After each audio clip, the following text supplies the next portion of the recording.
புதுச்சேரி ராஜ்பவன் தொகுதியில் பாஜக மாநில தலைவர் ராமலிங்கம் போட்டியிடும் நிலையில் அவருக்கு மக்கள் ஆதரவு அதிகரித்து வருகிறது. காமாட்சி அம்மன் கோவில் வீதி உள்ளிட்ட பகுதிகளில் வீடு வீடாக சென்று வாக்கு சேகரிப்பில் ஈடுபட்ட அவர் கடந்த 5 ஆண்டுகளில் தேசிய ஜனநாயக கூட்டணி அரசின் சாதனைகளை விளக்கினார்.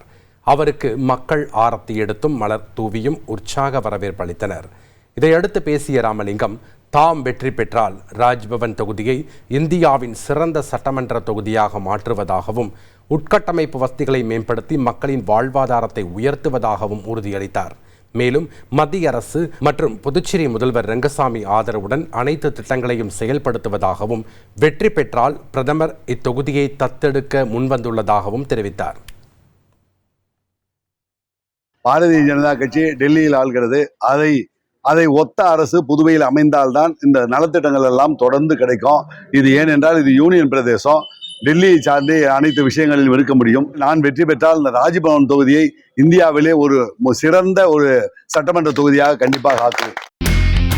இனி செல்லும் இடமெல்லாம் செய்தி. தந்தை டிவியின் வாட்ஸ்அப் சேனலை ஃபாலோ பண்ணினா செல்ல இருக்கும் இடமெல்லாம் செய்தி.